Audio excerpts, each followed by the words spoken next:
Hi, welcome to an overview of the characteristics of gifted learners. So when we usually think of giftedness, we think about academic or cognitive factors. A child who has a really good memory, who's well-developed verbal skills, maybe is really adept at manipulating numbers. But when we think of it that way, we almost separate giftedness from the rest of the person or the rest of the child. Instead, many would argue that giftedness permeates all aspects of the child's being. It's not simply related to their cognitive functions, but also how the child perceives and reacts to everything in the world.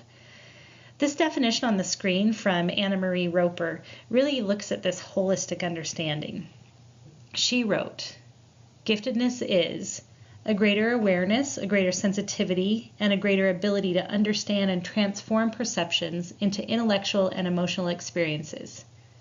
This definition really accounts for the cognitive descriptors we commonly associate with giftedness, but it also allows for the notion that giftedness extends well beyond to include everything about how a child interacts with the world.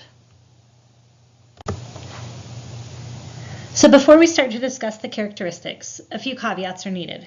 First of all, gifted students are not all alike. They can be extremely different in terms of their personalities, their interests, and specific abilities. Therefore, not all of them are going to have the same characteristics that we'll discuss.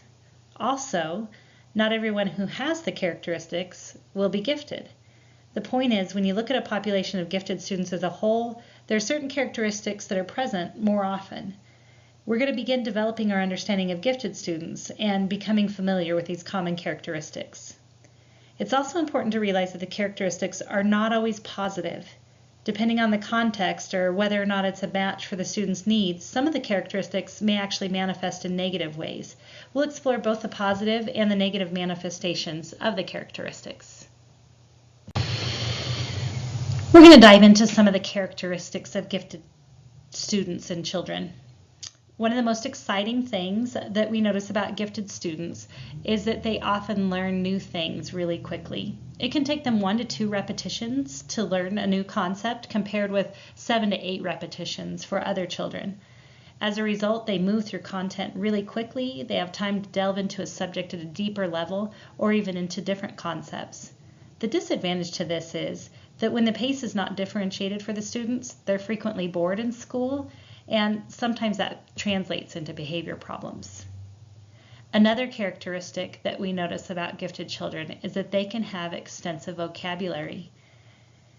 Often parents will report that young gifted children spout off high-level words that they may not even be able to pronounce correctly, yet they use them the right way in a sentence. Gifted students with such an advanced vocabulary become expert litigators at a young age.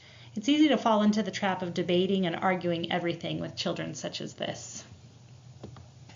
Gifted students also have in-depth knowledge about a lot of topics, especially their passion areas. They like sea creatures, astronomy, Civil War, whatever the topic. If they're interested in it, they'll immerse themselves in it. Although we want to encourage such intellectual interest, this characteristic may have a negative implication when the gifted student appears like they know it all, or to others they're impatient when they don't know it. Sometimes they don't listen to other people's contributions, and sometimes their peers stop listening to their contributions. Gifted students also tend to grasp math concepts easily. They understand bigger concepts and a bigger picture, and they can make connections across disciplines. However, this can be challenging when teachers require them to show their work in math. They may have trouble doing step-by-step problems and can make careless mistakes because they're not used to showing every step within their math problems. Gifted students can also be very, very highly creative. This characteristic allows them to see problems in new ways and to generate original solutions to problems. But creative thinkers also have some characteristics that are less desirable to teachers and parents. They may be argumentative, non-conforming, and they may push the boundaries of all rules and guidelines. Because of gifted students' ability to process information so quickly and make connections, gifted kids can often have quite a good sense of humor. When they're grouped together, puns are flying, they banter back and forth, it's hilarious. In the classroom, however, this trait may not be so delightful, as the students may make jokes that are at the expense of other students or distract the class from focusing on learning. Gifted students may have a circle of friends that extend well beyond their age mates. They may have friends who are much younger than they are because they have more control of play that way. But sometimes they also seek out friends with older students who are on more the same level intellectually. Or sometimes they select friends primarily on the basis of shared interest areas because they may not have as much in common with their same age peers. They may feel lonely or isolated at times. Gifted students are very curious and observant. They want to know everything and have an endless supply of questions. Many parents report their gifted children have an interest in philosophical questions at a very young age. Such curiosity, however, may be exhausting for parents or teachers of the gifted. Likewise, being so observant may present a challenge for the student to pay attention in school instead of being distracted by his or her surroundings. Gifted students exhibit characteristics of perfectionism. If the curriculum is not challenging enough, they may have learned early on to expect all A's with minimal or no effort. With a record of success and minimal experience with not doing well, a fear of failure may develop, and the need to do things perfectly may intensify. We want all students to try their best, but when their best is not good enough and the student's driven by a need to be perfect, the characteristic is detrimental. This is actually really related to Carol Dweck's work on growth mindset and fixed mindset, that we can actually breed a fixed mindset in gifted students by telling them that they're smart, not on the hard-working portion of it, and that that's how they get things accomplished.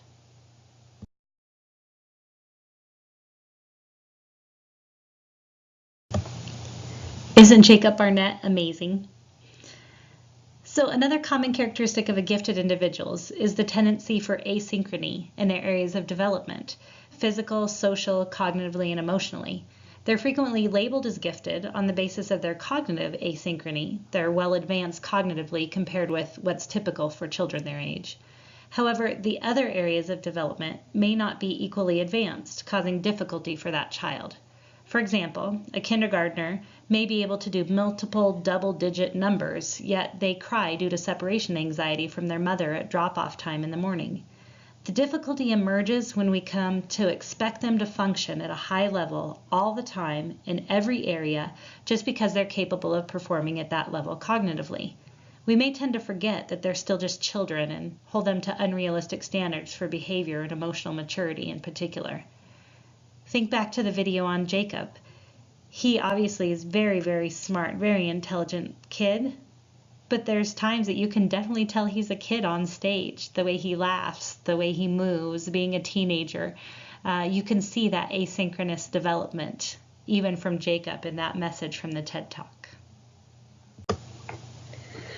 Another way to frame these characteristics is through the lens of Sal Mendoglio, provided in a book chapter he wrote for Models of Counseling Gifted Children, Adolescents, and Adults.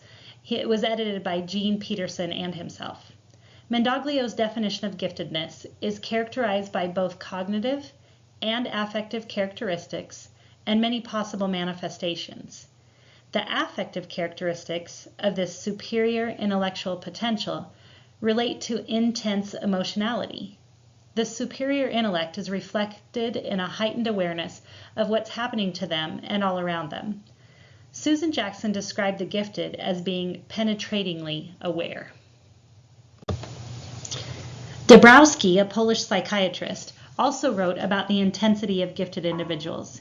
He believed that all people had a certain level of developmental potential that allows them to achieve. He identified 5 areas of intensities, or he called them overexcitabilities, that fueled this development potential. Dabrowski observed that these intensities were found in higher levels among gifted individuals, and he thought that they fueled developmental potential. This theory has received considerable attention in the field of gifted education because of its explanatory power when understanding the reactions of gifted individuals. We'll walk through each of these intensities and give examples to illustrate them. Intellectual intensity is perhaps the most obvious one that we would associate with giftedness. It refers to an individual's desire to know and to be able to understand. It manifests in the passion areas we talked about earlier, the intense curiosity and enthusiasm about learning. It's important to note that intellectual overexcitability is not the same concept as high achievement. Some students may be very high in intellectual overexcitability and be low achievers. They may love to learn, and hate to go to school for other reasons, such as boredom or a mismatch between learning style and instruction. Are there any students that come to mind when you think about an intellectual overexcitability? Central intensity can be present in one or more of the senses. The greater sensitivity to visual images and input can make for an appreciation of subtleties of light and color and detail that make for a gifted artist. But one cannot decide to experience that only in its positive form. Children with sensual intensity also may be sensitive to the amount and type of light in a classroom, or maybe they're overwhelmed by the amount of visual input in certain environments. They may also be sensitive to temperature, with greater sensitivity to fluctuations, perhaps a narrow band of optimal comfort. Touch can be sensitive too. The child can be comforted by touch, think about blankets or hair twirling or cat petting, and irritated by fabrics that are not smooth or soft enough. Sensitivity of the skin and the body in general can make one unable to tolerate contact with certain allergens. This begins with the sensitive skin and colic of the baby who is later identified as a gifted child. The sense of smell can be great in instances of appreciation, or it can cause someone to not be able to stand being near the noxious odor, barely able to control a gag reflex. The ability to be aware of all the tastes in a dish can make for a great cook, can also make for highly selective eaters among children and even adults. The composer must hear all of the lines of a score simultaneously and is likely sensitive to loud noises or a huge noise in a classroom. Psychomotor overexcitabilities speak to the need for movement. It's a heightened sensory experience of the neuromuscular system. Gifted kids with this overexcitability may have trouble sitting still. They may need to move around a lot. They may also have rapid and loud speech patterns. They often need less sleep and they would have difficulty relaxing. This characteristic could be misinterpreted and misdiagnosed as ADHD.